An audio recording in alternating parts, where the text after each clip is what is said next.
কম ক্ষুদ্ৰ সংক্ষিপ্ত কৰি গুণমালা পুথিখন ৰচনা কৰিলে। আৰু বাঁহৰ চুঙা এটাত কি কৰিলে গুৰুজনে, সেই গুণমালা পুথিভাগ ভৰাই দিলে। তাৰ ওপৰত আকৌ বেটুপাত দিব লাগিব। আকৌ বেটুপাতটোত গুৰুজনে কি কৰিলে, এটা হাতীৰ ছবি আঁকি বেটুপাতটোত ভৰাই কোচ ৰজা কি নাম আছিল, নৰনাৰায়ণক অৰ্পণ কৰিছে। নৰনাৰায়ণ প্ৰথমে বেটুপাতটোত দেখিলে যে হাতী এটা আছে, বোলে এইটো কি বস্তু বুজি নাপালে। তাৰপিছত বহুত চিন্তন কৰি তেওঁ বুজি পালে যে এইটোৱে হৈছে ভুৰুকাত হাতী ভৰোৱা। তাৰমানে গোটেই বিশ্ব ব্ৰহ্মাণ্ডৰ যিটো তত্ত্ব, জ্ঞান, বিজ্ঞান, তদং ৰহস্যবিলাক বাঁহৰ চুঙা এটাতে ভৰাই ৰজাৰ নৰনাৰায়ণক অৰ্পণ কৰিছে। তেনেহেন মহাপুৰুষ জগতগুৰু শ্ৰীমন্ত শংকৰদেৱৰ আপুনি মই শিষ্য। বিশ্বত এনেকুৱা এজন গুৰু সৃষ্টি হোৱা নাই আজিলৈকে, আৰু নহয় কোনো কালে কোনো এই ৰবিতলত সৃষ্টি নহয় তেনেকুৱা এজন গুৰুৰ শিষ্য। গতিকে আপুনি মই ঊৰ্ধ্ববাহু কৰি ক'ব লাগিব যে হৰিৰ নাম ধৰ্ম বা কলিযুগত এক শৰণ হৰিৰ নাম ধৰ্মটোৱে শ্ৰেষ্ঠ। সেইকাৰণে বাহিৰে ভিতৰে উচ্চ কণ্ঠেৰে 3 বাৰ গুৰুৰ নাম ল'ম, সকলোৱে উচ্চ কণ্ঠেৰে ক'ব, সকলোৱে দেই, জয় জগতগুৰু শ্ৰীমন্ত শংকৰদেৱ। কি ৰকম মানুহৰে আৱাজেই নাই ওলাইছে, আইসকলৰ ফালৰ পৰা আৱাজেই নাই। আমি এবাৰ এই ধেমাজি জিলাত আমাক মাতিছিলে এই ব্যাখ্যাৰ কাৰণে দেই, আইসকলে অনুষ্ঠানটো পাতিছিলে। তাত আইসকলে মানে আপোনাৰ অনুষ্ঠানটো লৈছিলে, সভানেত্ৰী সম্পাদিকা আইসকলকে বনাইছিলে কমিটিটোত। আইসকলে মানে আপোনাৰ পৰিচালনাও কৰিছিলে, আইসকলে ভাগৱতো গাইছিলে, আইসকলে শৰাই সজাইছিল, আইসকলে ভাগৱত পাঠো কৰিছে, আইসকলে ৰন্ধন প্ৰকৰণো কৰিছিলে। বাপসকল কি কৰি আছিলে, বোলে বাপসকলে বোলে ৰন্ধনৰ খৰিবিলাক গোটাই দিছিল, আৰু বোলে কি এনেকুৱা এটা জুলুঙাৰ মেকুৰী নিচিনা বহি আৰু ভাগৱত শুনি আছে। হৰি মানে বাপসকলৰ কাম নাই। তাঁতি বাপক মাতিলে, বোলে তাঁতি কানিলে মাতি উপায় নাই, ময়ো গ'লোঁ। তাৰপিছত আমি যেতিয়া গ'লোঁ তাত ভাগৱতৰ কথা ক'বলৈ আৰম্ভ কৰিলোঁ, আইসকলৰ প্ৰেম ভক্তিটো দেখি আমি আচৰিত হৈ গ'লোঁ। আচলতে সপ্ৰেম ভক্তি মূল বস্তু, ভগৱন্তৰ প্ৰতি আমাৰ প্ৰেমটো মূল বস্তু, আৰু সুদৃঢ় বিশ্বাস। আজি যে আপুনি মই ইমান কথাবিলাক শুনিছোঁ, বুজিলোঁ, জানিলোঁ, ইয়াৰ মূল কাৰণটো হৈছে কি, ভগৱন্তৰ প্ৰতি আমাৰ সুদৃঢ় বিশ্বাসটো আহে। কিন্তু আমাৰ সুদৃঢ় বিশ্বাসটো কিন্তু আমাৰ ঈশ্বৰত নহয় বাপাইসকল। কোনোবা এটা ৰিক্সাৱালাত আমাৰ বিশ্বাস আছে, কোনোবা এটা ডক্টৰত কিন্তু আমি বিশ্বাস কৰি লওঁ, হয়নে বাৰু? কোনোবা এটা বোলে ড্ৰাইভাৰক আমি বিশ্বাস কৰিলোঁ, কিবা এটাক বিশ্বাস কৰিলোঁ, কিন্তু ঈশ্বৰক আমাৰ বিশ্বাসটো উৎপন্ন নহয়, ঈশ্বৰৰ প্ৰতি আমাৰ বিশ্বাসটো কম। কিন্তু আমাক এই যে ভাগৱত জন্ম লীলা ৰহস্যবিলাক যে শুনিছোঁ, গাইছোঁ, ইয়াৰ মূল কাৰণতে আমাৰ ঈশ্বৰৰ প্ৰতি আমাৰ সুদৃঢ় বিশ্বাস উৎপন্ন হোৱাই আমাৰ গুৰুজনাৰ মূল লক্ষ্য আৰু উদ্দেশ্য, হয়নে বাৰু? তো গতিকে আমি আইসকলক ক'লোঁ, আপোনালোকৰ প্ৰেমটো দেখি আমি আচৰিত হ'লোঁ। এটা কথা, আপোনালোক গুৰুজনাক কিমান ভাল পায়? বোলে গুৰুজনাক আমি ৰাতিপুৱা বহুত ভাল পাওঁ। বোলে আপোনালোক কৃষ্ণক কিমান ভাল পায়? যেনেকৈ গোপীসকলে ভগৱন্তক প্ৰেম কৰিছিলে, আইসকলেও কৈছে আমি কৃষ্ণক বহুত ভাল পাওঁ। কৃষ্ণ আচল স্বামী আমাৰ, অকল আইসকলৰে নহয়, আপোনাৰ মোৰো কৃষ্ণই স্বামী হয়, হয়নে? সেইকাৰণে আপুনি মই সকলোৱে প্ৰাৰ্থনাত গায়ে থাকোঁ, সকলোৱে গাব বাৰু, হে কৃষ্ণ স্বামী তজু পাৱে আমি, কেৱলে শৰণ চামু, কৰা অনুগ্ৰহ মায়াৰ নিগ্ৰহ, তেবেহে প্ৰভু এৰাও। আচল স্বামী আমাৰ কোন? বোলে কৃষ্ণই আমাৰ সকলোৰে স্বামী। তাৰমানে জীৱাত্মাৰ স্বামী হৈছে ভগৱান পৰমাত্মা স্বামী, হয়নে বাৰু? গতিকে আমাৰ আইগৰাকী, মোৰ পত্নীগৰাকী কিন্তু মোক স্বামী বুলি কৈছে। তাৰমানে এই জন্মৰ পৰা মই যে মৃত্যু পৰ্যন্তলৈকে এই সংসাৰত আহিলোঁ, আমি বিবাহ পাশত আমাৰ 16টা সংস্কাৰ হ'ল, তাৰ ভিতৰত এটা সংস্কাৰ হ'ল বিবাহ সংস্কাৰ, জন্ম সংস্কাৰ, জন্মজাত সংস্কাৰ, এনেকুৱা বাল্য সংস্কাৰত ইত্যাদি ইত্যাদি বহুত সংস্কাৰ আছে। একেবাৰে শেষত হ'ব অন্তিম সংস্কাৰ, অন্তিম সংস্কাৰটো একেবাৰে শেষত হয়। তো গতিকে আমি আমাৰ এই জীৱনকালটোত আমাৰ বিবাহ যেতিয়া হ'ল তেতিয়া আমাক মোৰ পত্নীগৰাকীয়ে মোক স্বামী বুলি কৈছে।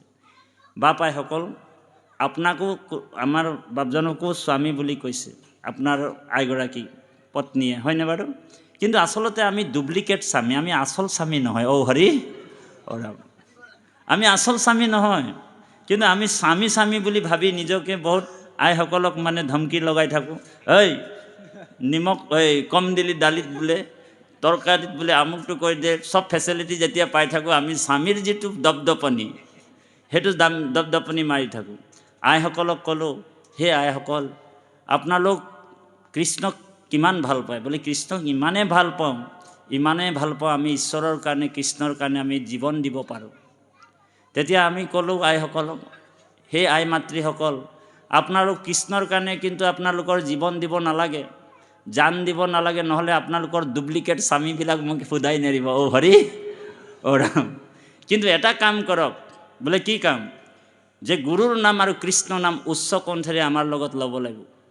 ঊৰ্ধ্ববাহু কৰি যেতিয়া কৃষ্ণ নাম আইসকলে ক'লে, কৃষ্ণ বুলি ক'লে, লগে লগে বগীবিল দলং লৰাই দিলে। অ' হৰি অ' ৰাম। ইমান উচ্চ কণ্ঠেৰে ক'লে, হৰিৰূপী ব্ৰহ্মাণ্ডটো লৰি যোৱাকৈ কৃষ্ণ বুলি ক'লে। বোলে আমাৰ ধেমাজিৰ আইসকল যদি কৃষ্ণ বুলি কৈ বগীবিল দলং লৰাব পাৰিছে, তেনেহ'লে আমাৰ এই পুথিমাৰি কি বুলি কয়, বালিগাঁও নেকি? বালিগাঁৱৰ আইসকলেতো এই ওচৰে পাঁজৰে নদী আছে নে, দলং আছে নে? নিশ্চয় আছে। তো উচ্চ কণ্ঠেৰে তিনিবাৰ ঊৰ্ধ্ববাহু কৰি গুৰুজনাই আমাৰ ভাগৱতত লিখিছে, ডাকি বোলা ৰাম ৰাম, হয়নে বাৰু ঘনকান্ত প্ৰভু? ডাকি বোলা ৰাম ৰাম কিয় লিখিছে? গুৰুজনাই লিখিব পাৰিলেহেঁতেন পদৰ হেকে হেকে মনে মনে বোলা ৰাম ৰাম, কিয় নিলিখিলে? ইয়াৰ ৰহস্যবিলাক আমি ভেদ কৰিব লাগিব।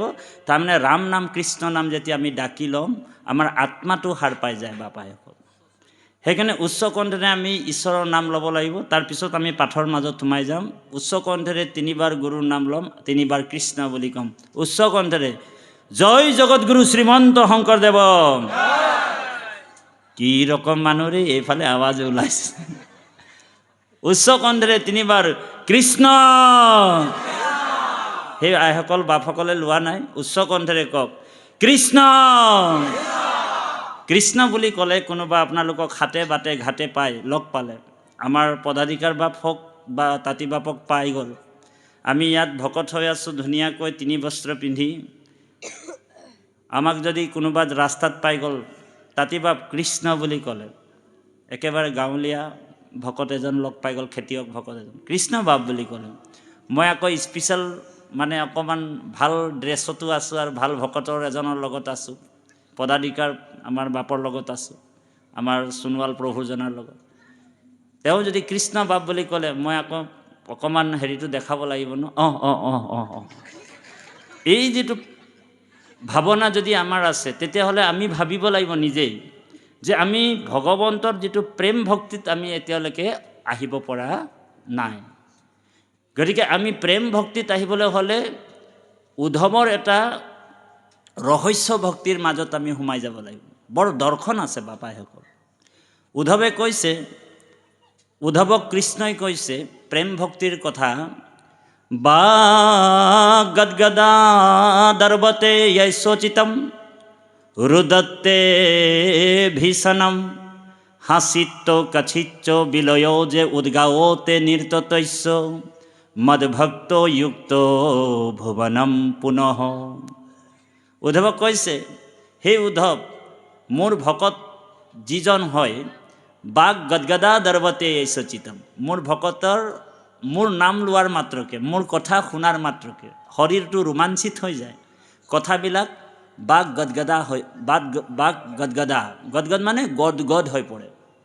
বাক গদগদা দৰ্বতে য়ৈশোচিতম, দৰ্বতে য়ৈশোচিতম মানে চিতটো আমাৰ বাপে ওলাই দিলে তত্ত্বটো, যে এই চিত শব্দটো হৈছে চাৰিটা প্ৰকাৰ আছে, মনৰে চাৰিটা প্ৰকাৰ।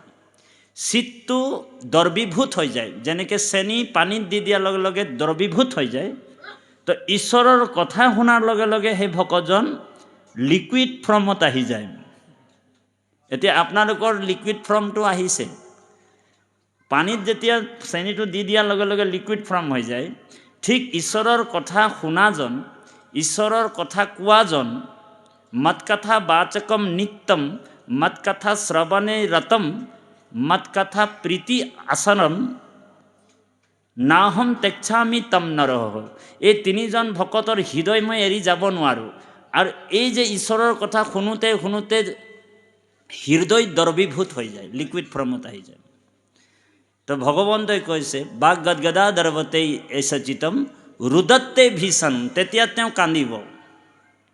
ভগৱন্তৰ কথা শুনাৰ লগে লগে আপোনালোকৰ আইসকলক কৈছোঁ, সেৱা জনাইছোঁ, ভক্তি মাতৃ আইসকলক, কেতিয়াবা আপোনালোক গুৰু সেৱা কৰিবলৈ যাওঁতে, ধৰাখন পাৰি লওঁতে, আসনৰ ফালে মুখটো কৰি ভগৱন্তক স্তুতি এটা কৰোঁ বা প্ৰাৰ্থনা কৰোঁতে কেতিয়াবা নিজে নিজে চকুৰ পানী ওলাইনে আইসকল? বাষ্পবাৰী পৰিপূৰ্ণ লোচনম, কেতিয়াবা কেতিয়াবা নিজে নিজে চাব চকুৰ পানী ওলায়। তাৰমানে কৃষ্ণ ক্ৰিয়া কৰি আছে হৃদয়ত। সেই আনন্দ যিটো হৃদয়, আনন্দত মানে কৃষ্ণ শব্দৰ অৰ্থ হৈছে আনন্দ। যেতিয়া কৃষ্ণৰূপী আনন্দ আপোনাৰ হৃদয়ত প্ৰকাশ হয়, নিজে নিজে অশ্ৰু বৈ আহিব। সেইকাৰণে কৈছে বাক গদগদা দৰৱতে এসচিতম ৰুদত্তে ভীষণম, নিজে নিজে কান্দিব। আপোনালোক ভাগৱতৰ শোভাযাত্ৰা পিছে পিছে যেতিয়া ভাগৱতৰ পিছে পিছে যায়, নিজকে পাহৰি যায়, আপোনালোক ঈশ্বৰৰ নাম গাই গাই গৈ থাকে, হয়নে বাৰু? কি নাম গাই গাই গৈ থাকে অকণমান গাম আকৌ সকলোৱে মিলি, কৃষ্ণ ইয়ে জয় জয় ৰাম ও শ্ৰী ৰাম জয় সনাতন হৰি, সকলোৱে হে জয় জয় ৰাম জয় শ্ৰী ৰাম জয় সনাতন হৰি ৰাম হৰি নাম নাম ৰখে বৈকুণ্ঠ প্ৰকাশে প্ৰেমৰ অমৃতৰ নদী জয় জয় ৰাম জয় শ্ৰী ৰাম জয় সনাতন হৰি ৰাম শ্ৰীমন্ত শংকৰে ভাঙি দিলা অহে ব্ৰহ্মাণ্ডক ভেদি জয় জয় ৰাম জয় শ্ৰী ৰাম জয় সনাতন হৰি হে ৰাম জয় জয় ৰাম জয় শ্ৰী ৰাম জয় সনাতন হৰি ৰাম ৰাম জয় জয় ৰাম জয় শ্ৰী ৰাম জয় সনাতন হৰি হে ৰাম হৰি ভক্তি দান দিয়া জগতক তাৰিলা সংসাৰ হিন্দু হে ৰাম ৰাম জয় জয় ৰাম জয় শ্ৰী ৰাম জয় সনাতন হৰি হে ৰাম হেনয় কৃপালু শংকৰ বিনাই নাহি নাহি আন বন্ধু ৰাম ৰাম জয় জয় ৰাম জয় শ্ৰী ৰাম জয় সনাতন হৰি জয় জয় ৰাম জয় শ্ৰী ৰাম জয় সনাতন হৰি জয় জয় ৰাম জয় শ্ৰী ৰাম জয় সনাতন হৰি হে ৰাম শ্ৰীমন্ত শংকৰ হৰি ভকতৰ জানা যেন কল্পতৰু হে জয় জয় ৰাম জয় শ্ৰী ৰাম জয় সনাতন হৰি হে কৃপাৰ সাগৰ দৈবকী নন্দন পুৰীও মনৰ কাময়ে জয় জয় ৰাম জয় শ্ৰী ৰাম জয় সনাতন হৰি হে জয় সনাতন হৰি হে জয় সনাতন হৰি হে ও ৰাম জয় জয় কিয়ে জয় জয় হৰি গোপালৰ গোবিন্দ ৰাম। তো পদবন্ধে আমাক কৈছে বাপাইসকল, ই ৰাম হেন জানি সাৱধানে শুনা হবে নৰে, নাহি ধৰ্ম কৃষ্ণ কথা শ্ৰৱণত পৰে। কৃষ্ণ কথা য'ত শ্ৰৱণ আৰু কীৰ্তন হয়, গংগা আদি কৰি যিমান তীৰ্থবিলাক আছে দেই বাপাইসকল, তৈত্ৰবয়ো গংগা যমুনা গোদাবৰী সিন্ধু সৰস্বতী চ সৰ্বাণি তীर्थানি বসন্তি তত্ৰ যথা যচুত্য দ্বাৰা কথা প্ৰসংগ। য'ত অচুত্য ভগৱন্তৰ কথা নিৰ্মল গংগাৰ প্ৰকাশ হয়, প্ৰবাহমান হয়, তাত গংগা আদি কৰি যিমান তীৰ্থবিলাক আছে সেই সকলো তীৰ্থ সেই স্থানত বোলে আহি যায়। অগ নগ জগ এই পৰ্বত পাহাৰবিলাকো সেই স্থানত আহে, তীৰ্থবিলাকো আহে। স্থাৱৰ তীৰ্থ, জংগম তীৰ্থ, মানস তীৰ্থ, যিমান যি আছে তীৰ্থ, এই সমস্ত তীৰ্থৰ স্থান বোলে কৃষ্ণ নাম য'ত প্ৰবাস হয়। সেইকাৰণে ভগৱন্তই কৈছে যে হে নাৰদ নাহম তৃষ্ঠামি বৈকুণ্ঠে যোগিনাম হৃদয় নচ মদভক্ত যত্ৰ গাৱন্তি তত্ৰ তিষ্ঠামি নাৰদ।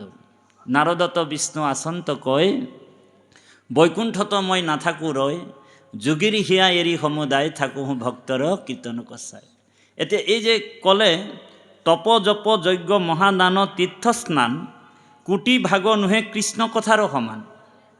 এতিয়া এই পদবন্ধে আমাৰ মহাপুৰুষ গুৰুজনাই কিয় ক'লে যে তপ জপ যজ্ঞ মহাদান দেই তীৰ্থস্নান কোটি ভাগ নোহে কৃষ্ণ কথাৰো সমান। তাৰমানে এবাৰ যদি আপুনি কৃষ্ণ বুলি আপুনি হৃদয়ৰে প্ৰেমভাৱে যদি হৃদয়ত ভগৱন্তক কৃষ্ণ বুলি ক'লে, তেতিয়া কৈছে 16টা অশ্বমেধ যজ্ঞৰ ফল পাই যায় লগে লগে। ঔ হৰি, এতিয়া আপোনালোক যে কৃষ্ণ বুলি আমি যে ক'লোঁ, কৃষ্ণ বুলি ক'লোঁ, এই কৃষ্ণ নামৰ মহত্ব কি?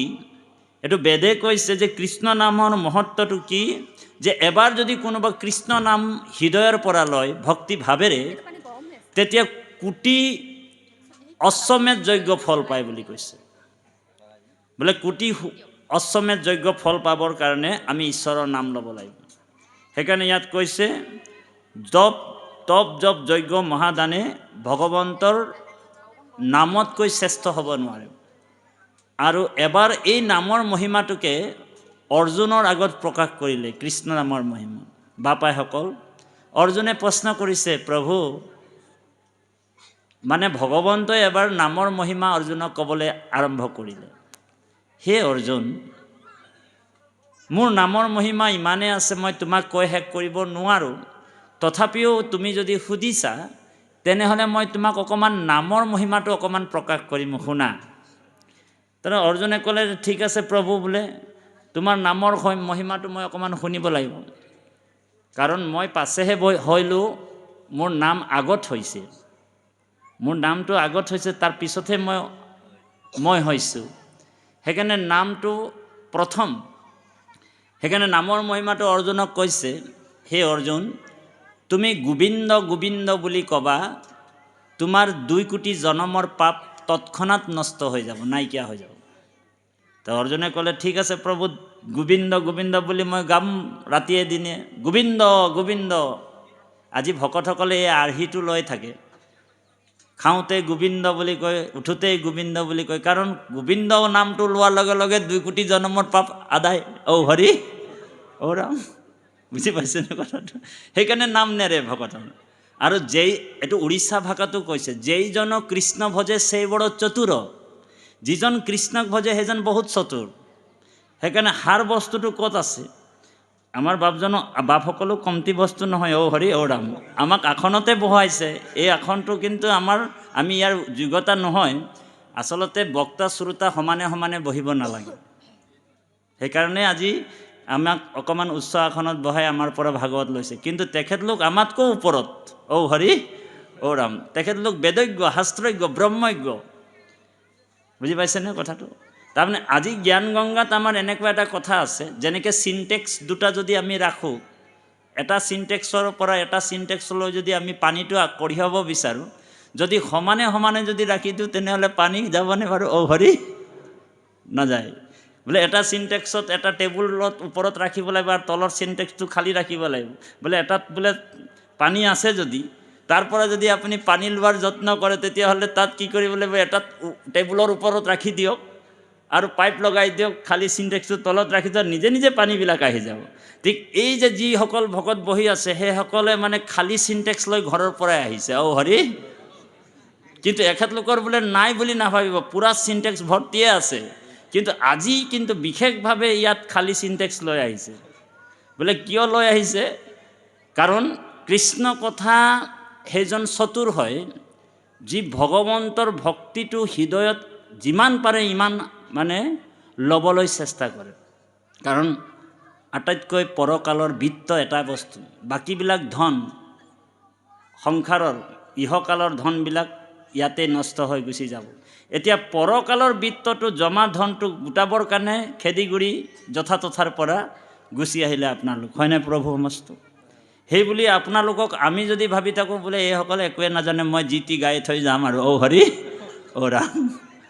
আমাৰ নকুল বাবে যদি কৈ দিয়ে সিহঁতক একোৱে নাজানে, সিহঁতৰ আগত আৰু কি দুফাকিমান মুখস্থ ঘোষা মাৰি দিম, তাৰপিছত সংস্কৃত শ্লোক দুটামান মুখস্থ কৰি ৰাখিছোঁ, এই দুটামান কৈ দিম, বাছ কাম বনি যাব আৰু মই ওপৰত উঠি দিম। তেনেকুৱা কথা নাহে প্ৰভু।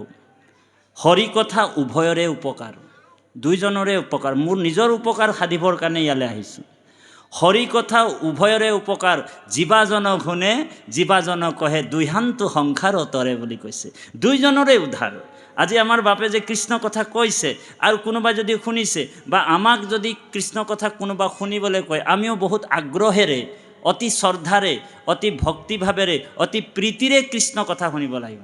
ৰজা পৰীক্ষিতে অতি প্ৰীতিভাৱে, শ্ৰদ্ধাভাৱে কৃষ্ণ কথা শুনিছিল বাপাইসকল। সেইকাৰণে ৰজা পৰীক্ষিতক সাধুৰ বাদ দিছে শুকগুৰুৱে। কি বুলি ক'লে?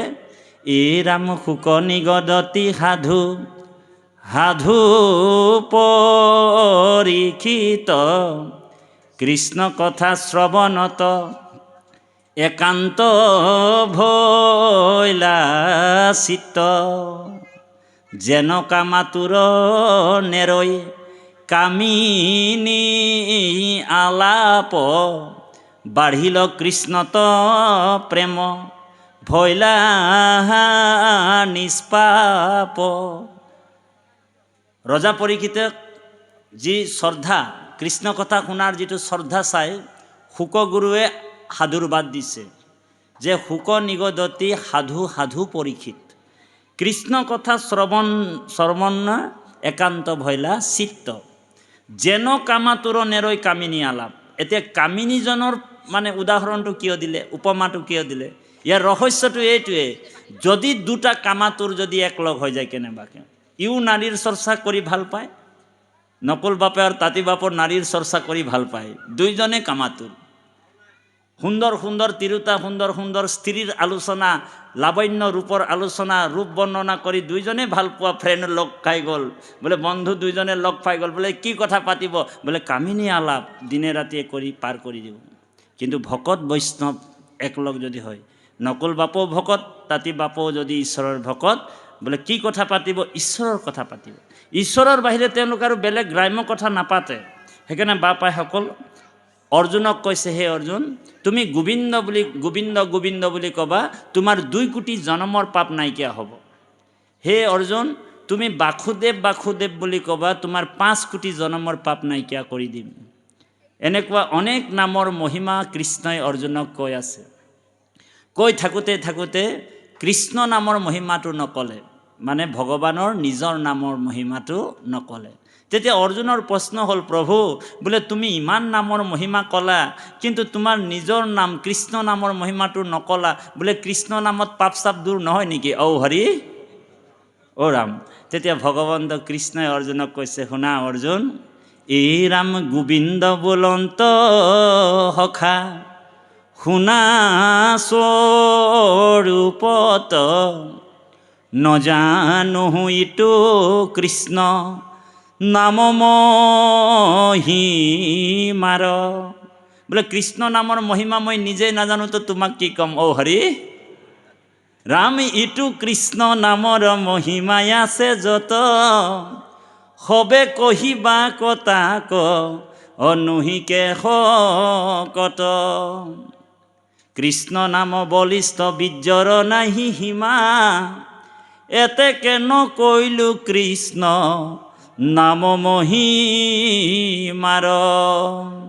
বোলে মনে মনে কৃষ্ণ বোলে যদি বাবে কত, তথাপি থাকো মই তাহাৰ লগত। কোনোবা যদি মনে মনে কৃষ্ণ বোলে, বোলে খাওঁতে কৃষ্ণ, উঠোতে কৃষ্ণ, কাকো জনাব নালাগে। বোলে ভগৱন্তই কৈছে, বোলে সেইজনৰ পিছে পিছে মই বোলে যেনেকৈ বৎস অকণমানিটো গৰু পোৱালিটোক কোনোবা যদি ধৰি লৈ গুচি যায়, গাই ধেনুজনী, ধেনু মানে গাই, একদম দৌৰি যায় পিছে পিছে, হয়নে বাৰু?